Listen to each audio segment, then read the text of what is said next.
I stumbled upon a Kickstarter for this game called Raw, a sandbox MMORP game with attention to realism.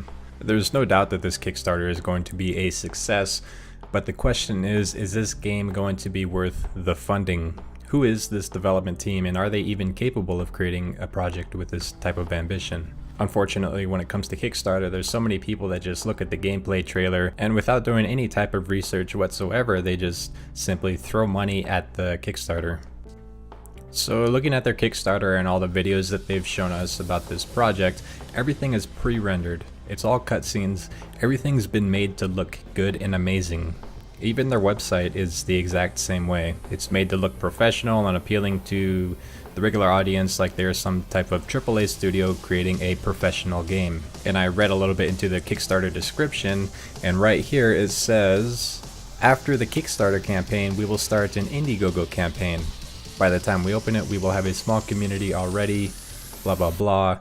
So basically, after they have their successful Kickstarter campaign, they're going to open another campaign on another website and milk even more money out of the community. And then down at the very bottom it says, this will give us even more confidence, and the Indiegogo campaign should go very well according to our calculations. According to our calculations. So this is premeditated. They know exactly what they're doing, and they know that the community is going to give them money. This obviously raises quite a few suspicions. And how many times in the past have gamers been burned by Kickstarter campaigns that look exactly like this one? Further down in the Kickstarter description, they answer what will the funds be spent on. It says we need to open an office, purchase hardware and software. For example, we plan to acquire a motion capture system in the future, and most importantly, we have to hire more people. One thing I'm going to say right now is $79,000 is nowhere near enough to open an office and hire programmers, 3D modelers, shader artists, texture artists, map designers, etc. $79,000 is not enough money to, it's barely enough money to hire 1 or 2 developers. Let's put it that way. And I'm going to tell you right now, the scale and ambition behind this project is massive. This project has a huge map. They claim that the approximate playable area is 400 square kilometers at the moment.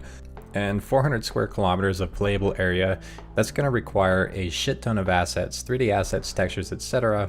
And if they plan on using assets that aren't downloaded from an asset store and just, generic assets, they're going to have to pay people to make those assets. 3D modelers and animators are not cheap at all.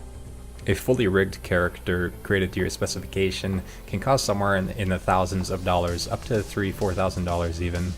And if they hire a 3D modeler, they're going to have to pay this guy a salary.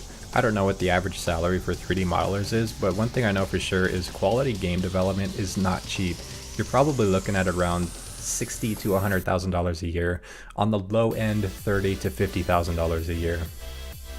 Now let's take a look at their stretch goals. Their second stretch goal for $120,000 is planes and helicopters, but it says they already have working controllers for planes and helicopters, but they're going to charge for it anyways.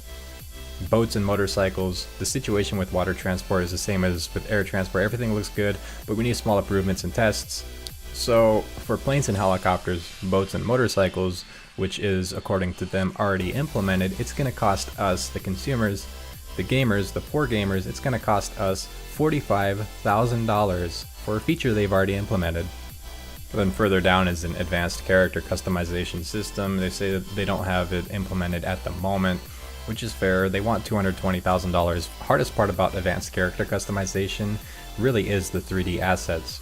So for $220,000, they're going to pay a 3D asset guy to create, t-shirts, pants, shoes, and maybe even hire a texture artist to create new skin textures for different color skin, different color jackets, hair, etc. Then they have a few more stretch goals going all the way down to $350,000.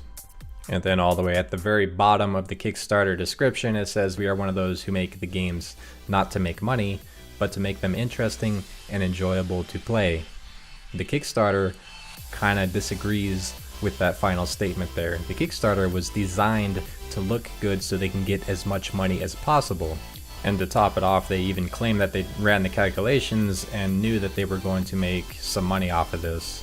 And just a friendly reminder that after the successful Kickstarter campaign, they're going to run a Indiegogo campaign. Well, that's just me presenting a bunch of facts and opinions. You're free to form your own opinion. I personally will not back this game, but I will track its development just because I'm curious what happens with it. Kickstarter campaigns are commonly known for not working out as the gamers expect. These Kickstarter campaigns always really build up hype and expectation in order to get as much money as possible, and then as soon as they get that money, they find it's really hard to deliver on those expectations. So if you plan on funding this game, be very skeptical. Don't forget to hit that subscribe button and turn on notifications, and I'll see you in the next one.